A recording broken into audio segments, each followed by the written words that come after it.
So there I was, telling the military origin story to some 50 CEOs in Sweden, and I'm painting the picture, describing an attack of some sorts, which would send the soldiers into rapid analysis, decision-making, collaboration. This man is smiling at me and he said, "Ebba, I recognize what you're talking about because I was a kid during the war in Kuwait. So I was hiding while the bombs were falling, and I am smiling because I recognize it, and now I'm here." That story just hit me, and it really brought back the importance and the relevance of telling the origin story of VUCA.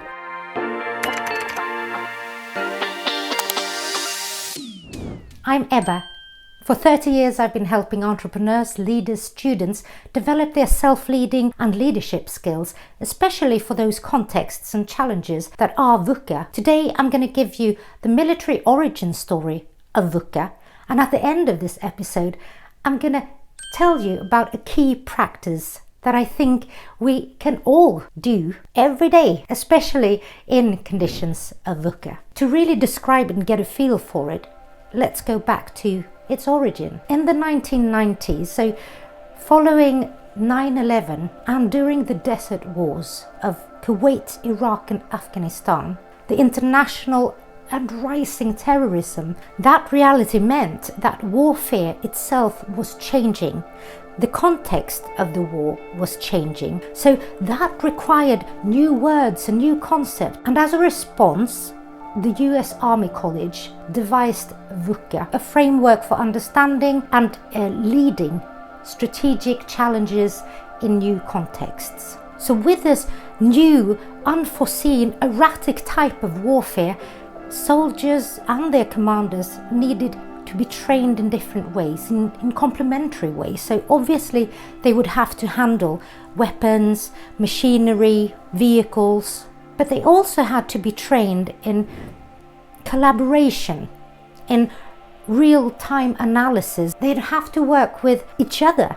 They would have to create new solutions on the fly that would bring them one step closer to that overall target. The soldiers would also be trained in taking decisions, being adaptable, like seeing and understanding the changing circumstances and contexts, and then making an appropriate choice of path. So VUCA is both a shorthand for that chaotic and interesting world full of change and challenge, and it is a systematic framework by which you can isolate different conditions and really pinpoint the challenges that are deriving from your context and relate them to your own challenges. That really brought the soldiers up to an equal footing to the generals and orders, because when in a messy situation and bit of chaos, the soldiers became the leaders. The soldiers were charged with taking decisions in the absence of their commanders. And I really like that, because it is very much in line with my values and how I see competence and skills. Everybody can contribute, and it's not titles or hierarchy. Who would you want in your team? If you're there as a soldier and you need to contact your people to get help, like, would you rather have a high-ranking officer, a general, who can't fix a broken radio, or like a soldier, lower in rank, but who can? I know what I would prefer. So why did I start to really work with VUCA and develop it into a methodology for self-leadership and leading and building cohesive teams? To me, it was very important that it was a framework, a tool that was real. I also wanted it to be practice-based, so I wanted it to be proven in a terrain or a context which made sense to me. On a personal level, I wanted an intellectual tool for approaching and understanding the world we live in today, because it is very dramatic and potentially very dangerous. And VUCA allows me to work in this vein. It is also very rich. We have so many options and so many possibilities, but we definitely have the ability to influence what we do and how we do it and who we do it with and to develop, and that is life to me. Because of a key characteristic in VUCA being unpredictability, learning became such a core competence, a critical skill to have.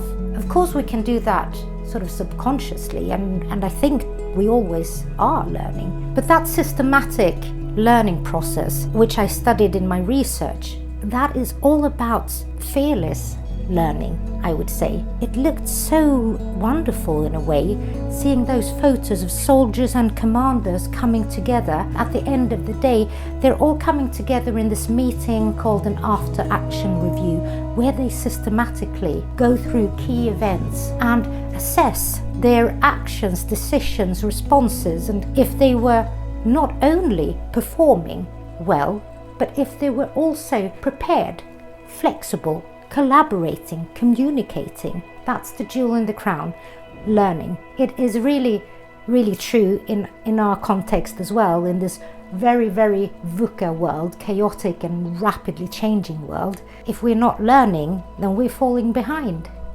So what can we learn from the origin story of VUCA? We have to face reality in order to both prepare for it, train for it, and advance in it. It also really pinpoints the importance of collaboration, of really pulling together all our resources, getting help from our friends and experts, inspiration, and really working together to solve a problem. So paradoxically or ironically, we need a plan in VUCA, because you can deviate from the plan and then you can come back to it. To go out in chaos and have no plan, that will easily become really overwhelming. But when we do have a plan, we must be really actively, like the soldiers, regulating our emotions around that. So our disappointments of the plan not going as it should. And there again, it's really important that we have good pals with us who can pull us up. We also need that strategic direction, that North Star to guide us when it's very uncertain if we should turn left or right or go forward or actually go backwards a bit. We need to be looking up at what really drives us, what is really our purpose. VUCA is a reminder that we are so able to both survive and thrive in VUCA, like the man who was smiling, who had been surviving and is now thriving. It is also a reminder to be grateful for everything. I find I can be so grateful for the hardships I've met and the challenges I've been in, the difficult contexts. It is also a reminder to me to have fun in VUCA. And that concept of having fun in the most challenging conditions and even in war, that came to me when I was quite young. We were on a family holiday. My dad was very much into the Second World War, and we would read a lot and we would discuss a lot. And there we walked on the beaches of Normandy, where Operation Overlord took place, and it was both so real and surreal. We went to all of the World War II museums there, and one in particular really struck me and stayed with me. The first airborne soldiers, their task was to take and hold a bridge, Pegasus Bridge, and the small museum by that bridge has a photo. The photos of a tank, and there's a guy sticking his head out and a bit of a crowd. They're all dressed up and they're so at ease. It looks like they're on holiday, they're laughing, and their job was to take and hold the bridge so they could be expecting enemies anytime, but still they could enjoy the moment of peace that they actually had. So that image and that sort of concept stayed with me for so long, and when I started interviewing the ex-military guys, I took the opportunity to ask them, do soldiers have fun at war? And they laughed. Everybody said yes, soldiers can, should, and they must have fun, or they won't really endure. They won't get that energy, that moment of relaxation, that sort of bonding that you can get in an instant, sharing a good laugh. And that's the key practice that I would like us to do every day. Seek out that good laugh and get that energy and that relief and nya tag, as we say in Sweden. Please go and have some fun and take care out there. Cheers.